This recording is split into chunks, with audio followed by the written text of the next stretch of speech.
Құрметті Ерлан Жақанұлы, мен сұрағым Ажар Гениатқызына. Біріншіден, Аманат партиясының бағдарламасына сәйкес ауылға жұмыс істеуге баратын дәрігерлер үшін көтерме ақысын біз 10 миллионға дейін жеткіземіз деген жоспар болды. Бұл мәселені шешу үшін біз заңға түзетуді енгіздік, үкіметке қорытындыға жібердік. Бірнеше ай өтті, бірақ қорытынды да жоқ, жауап та жоқ. Бұл мәселе қалай шешіледі, қолдайсыздар ма? Екінші мәселе, 1958 жылдан бастап бізде еңбек гигиенасы туралы арнайы дербес институт болған. Қазір ол институт медицина университетінің бір бөлімшесі ретінде жұмыс істеп жатыр. Енді шахтерлардың айтуы бойынша қазіргі уақытта бұл институтты оңтайландырамыз деген жоспарлар бар екен. Бұл институт дербес институт ретінде жұмыс істеу керек деп санаймыз.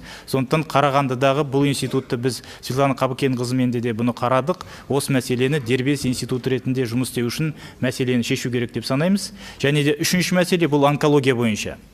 Онкология бойынша 2020 жылы бізде онкогематология ГОБМП-дан МәМС-ке көшірілді.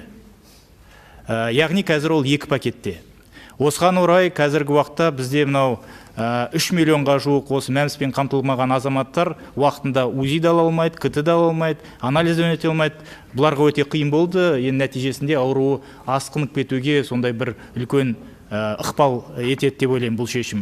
Ал басқа аурулар үшін МәМС-тегі олар енді ГОБМП мен МәМС болғаннан кейін олар салпандап бір жақтан бір ем алады, басқа жақтан мәселені қарайды. Сондықтан бұл да өте қиын. Сондықтан бұл мәселе енді өте күрделі мәселе болғаннан кейін, әлеуметтік маңызы бар ауру болғаннан кейін, бұл мәселені ГОБМП-нің шеңберінде 2020 жылға дейін қалай болды, солай шешу керек деп санаймын. Сонда біздің азаматтарымыздың денсаулығы үшін бұл өте жақсы болады. Сіздің бұл мәселеге жаныңыз ашитынды білемін. Сондықтан бұл мәселені бірге шешейік.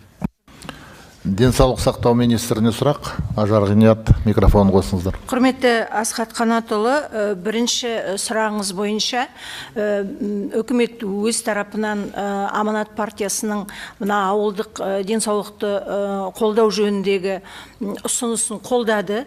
Қазіргі таңның өзінде барлық өңірлерден сұраныстарды жинап, мыңдаған дәрігер керек ауылдарға барады деген әкімшіліктер сұраныс берді. 9 миллиардтай теңге қарастырылған. Қаржы министрлігімен бұл сұрақ қазір шешіліп жатыр. Екінші, дербес институт құру жөнінде. Сіз айтып кеткен профилактикалық профессионалдық аурулар институты бұрын дербес болған. Қазіргі кезде Қарағанды медициналық университетінің құрамында, ол құрамында университеттің жанынан бұл институттың материалдық техникалық базасын жақсарту үшін, қандай да бір ғылыми жұмыстарын жүргізу үшін 1,5 миллиард теңге қаражат қарастырылған. Сондықтан институттың жағдайын жақсарту үшін қазір сол Қарағанды мед университетінде болсын, жағдайы материалдық техникалық базасы, әртүрлі жөндеу жұмыстары бар, сол жасалсын деп 1-2 жыл сонда қалдырып отырмыз. Үшінші сұрағыңыз онкогематология жөнінде.